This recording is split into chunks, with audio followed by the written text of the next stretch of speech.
은퇴하면 이제 좀 쉬어야지. 정말 그럴까요? 막상 회사를 나오고 나면 몸은 퇴직했는데 인생은 퇴직을 안 합니다. 오히려 더 바빠졌다고 말하는 분들이 많습니다. 아침에 출근은 안 하지만 병원 예약 잡고 부모님 요양 문제 챙기고 자녀 결혼 자금 계산하고 보험 리모델링 상담 다니고 통장 잔고와 건강검진 결과지를 번갈아 들여다보는 게 일상이 됩니다. 은퇴 준비를 했다고 생각했는데 막상 은퇴 후 삶은 전혀 다른 모습으로 펼쳐집니다. 왜 그럴까요? 분명히 연금도 준비했고 적금도 들어놨고 집도 마련했는데 말입니다. 오늘은 그 이유를 조금 현실적으로 그리고 솔직하게 이야기해 보려 합니다.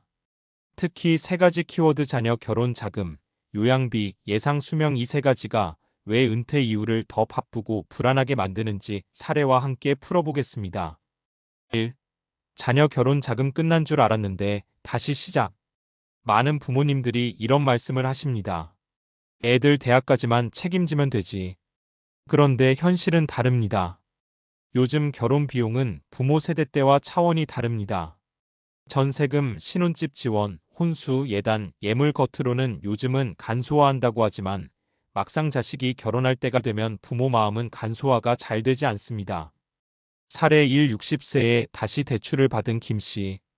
김 씨는 58세에 퇴직했습니다. 퇴직금 일부를 연금으로 돌리고 나머지는 예금으로 묶어두었습니다. 이 정도면 노후는 괜찮겠지라고 생각했죠. 그런데 2년 뒤 딸이 결혼을 한다고 했습니다. 사위가 성실하고 괜찮은 사람이었지만 집값이 문제였습니다. 전세금이 4억 원이었고 딸 부부가 모은 돈은 1억 5천만 원. 김 씨는 고민 끝에 1억 5천만 원을 지원했습니다. 문제는 그 돈이 퇴직금의 상당 부분이었다는 겁니다.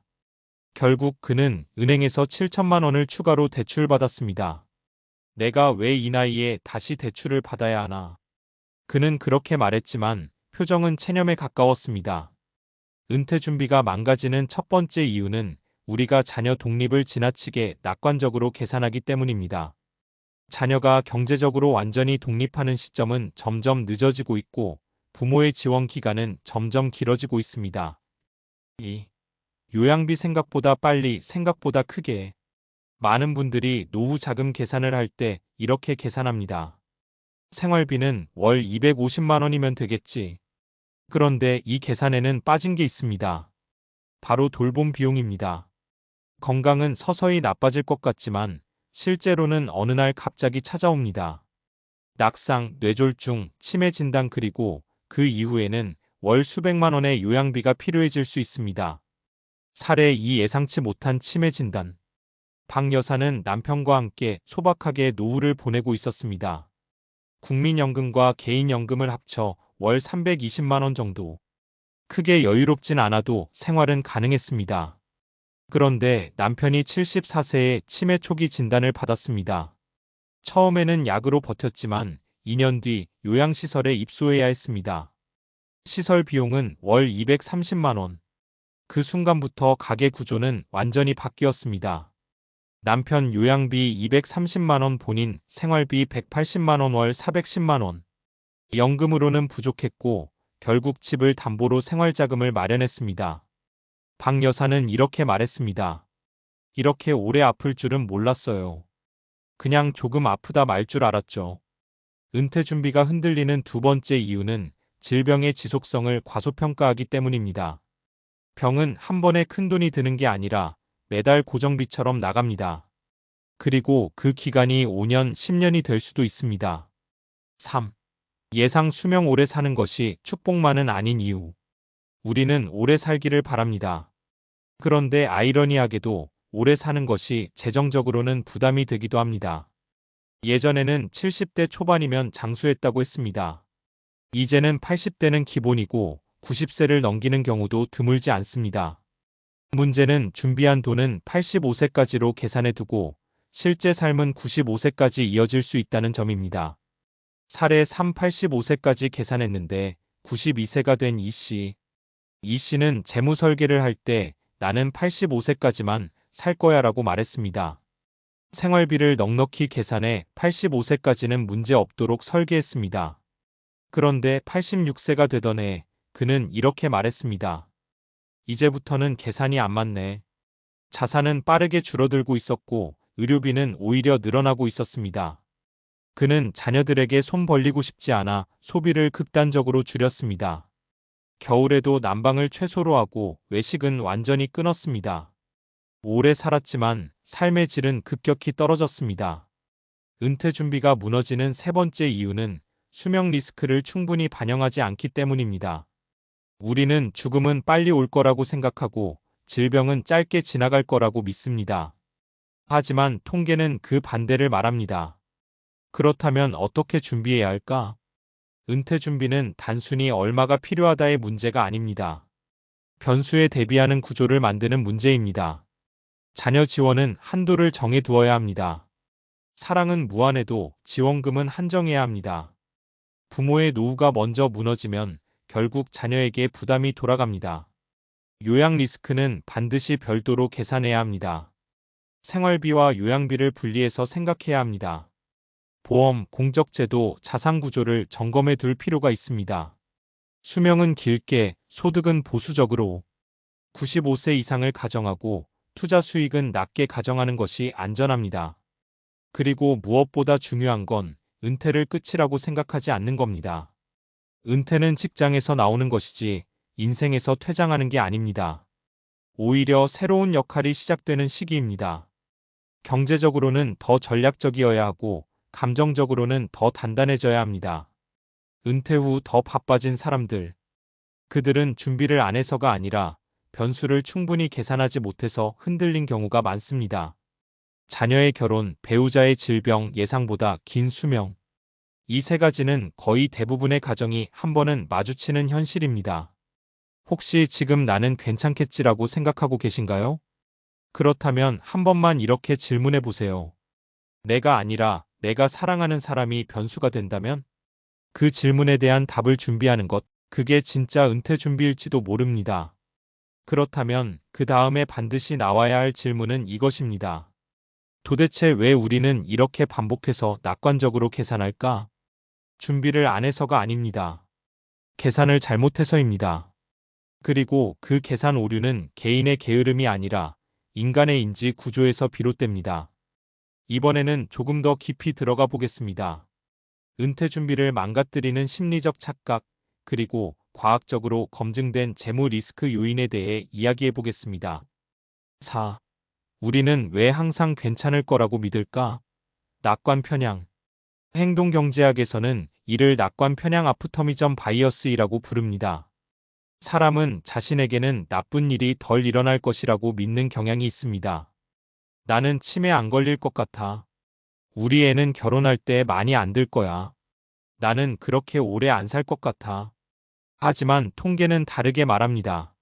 의학 연구에 따르면 65세 이상 인구 중 상당 비율이 만성질환을 하나 이상 가지고 있으며 고령으로 갈수록 복합질환 확률이 급격히 증가합니다. 치매 역시 특정 집단의 문제가 아니라 고령층 전체의 리스크입니다. 그런데도 우리는 평균은 믿으면서 그 평균이 나에게 적용될 가능성은 낮다고 생각합니다. 이게 바로 계산의 왜곡입니다. 은퇴 설계에서 가장 위험한 문장은 이것입니다. 설마 나한테까지. 오, 수명은 늘었는데 건강 수명은 그렇게 빨리 늘지 않았다. 또 하나 중요한 개념이 있습니다. 바로 건강 수명일시 라이프 익스펙턴시입니다. 평균 수명이 85세라고 해도 그중 마지막 810년은 질병이나 기능 저하를 동반하는 경우가 많습니다. 즉, 단순히 오래 사는 것과 건강하게 오래 사는 것은 다릅니다. 의학적으로 보면 인간의 노화는 다음과 같은 특징을 보입니다. 60대 후반부터 근육량 급격 감소 근감소증, 70대 이후 낙상 위험 증가, 면역 기능 저하, 인지 기능 저하 확률 상승. 이건 개인 의지의 문제가 아닙니다. 생물학적 변화입니다. 그렇다면 무엇이 문제일까요? 우리는 노후 자금을 건강한 70대 기준으로 계산해 놓고 실제 지출은 질병을 동반한 80대에서 발생한다는 점입니다. 이 괴리가 자산 고갈을 앞당깁니다. 6. 가장 무서운 리스크는 순서 위험이다. 조금 더 기술적인 이야기를 해보겠습니다. 재무 설계에서 매우 중요한 개념이 있습니다. 바로 수익률 순서 위험 시퀀스 오브 리턴즈 리스크입니다. 쉽게 말해 이런 겁니다. 은퇴 직후 35년 동안 자산 시장이 크게 하락하면 같은 평균 수익률이라도 자산은 훨씬 빨리 고갈됩니다. 예를 들어봅시다. 어씨 은퇴 첫 해에 마이너스 20%, 이후 회복. B씨 초반에 안정, 후반에 마이너스 20%. 평균 수익률은 같아도 어씨가 훨씬 빨리 자산이 줄어듭니다. 왜냐하면 초기에 큰 손실을 본 상태에서 생활비 인출이 계속되기 때문입니다. 많은 은퇴자들이 이런 말을 합니다. 나는 장기 투자라 괜찮아. 하지만 은퇴 이후에는 더 이상 시간이 충분하지 않습니다. 이제는 자산을 불리는 단계가 아니라 지키면서 써야 하는 단계입니다. 즉, 투자 전략도 달라져야 합니다. 7. 은퇴 이후 인간은 생각보다 더 많이 쓴다. 행동재무학 연구에 따르면 사람은 시간이 많아지면 소비 패턴이 바뀝니다. 외식 증가, 취미 지출 증가, 여행 지출 증가, 의료 관련 선택적 지출 증가, 건강검진, 보조기기 등. 특히 은퇴 초기 510년은 활동적 은퇴기입니다. 이 시기에 소비가 오히려 높아집니다. 그런데 많은 설계는 이렇게 가정합니다. 은퇴하면 소비가 줄어들겠지. 일부는 맞지만 전체적으로는 그렇지 않습니다. 특히 주거비가 이미 해결된 가정에서는 여가 소비가 늘어나는 경향이 강합니다. 그리고 은퇴 초기 과소비는 후반기에 불안을 키웁니다. 8. 결국 핵심은 탄력성이다. 여기까지 보면 조금 무겁게 느껴질 수 있습니다. 그렇다면 해답은 뭘까요? 완벽한 예측은 불가능합니다. 대신 필요한 건 탄력성 리질리언스입니다. 은퇴 설계는 정답을 맞히는 시험이 아닙니다. 변수에 흔들려도 무너지지 않는 구조를 만드는 일입니다. 탄력성을 만드는 방법은 과학적으로도 분명합니다. 1. 고정비를 낮춰라. 고정비가 낮을수록 리스크 대응력이 커집니다. 주거비, 차량 유지비, 보험 구조 점검은 필수입니다. 2. 현금 흐름을 분산하라. 국민연금, 개인연금, 배당, 임대 수입 등 현금 흐름의 원천이 여러 개일수록 안정성이 높아집니다. 3. 건강에 투자하라. 운동은 최고의 연금입니다.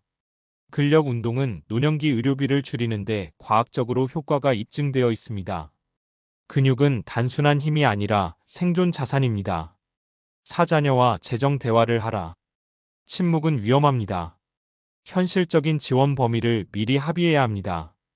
마지막으로 아주 중요한 질문. 은퇴 준비는 돈의 문제가 아닙니다. 사실은 통제감의 문제입니다. 사람은 미래를 통제할 수 없다고 느낄 때 가장 불안해집니다. 그래서 막연히 더 모으려 합니다. 하지만 모으는 것만으로는 불안이 사라지지 않습니다. 구조가 필요합니다. 원칙이 필요합니다. 그리고 현실을 직시하는 용기가 필요합니다. 은퇴 후 더 바빠진 사람들. 그들은 준비를 안 한 사람이 아닙니다. 다만 인생이 생각보다 길고 복잡하고 변수가 많다는 사실을 조금 늦게 깨달은 사람들입니다. 지금 이 글을 읽고 있다면 아직 늦지 않았습니다.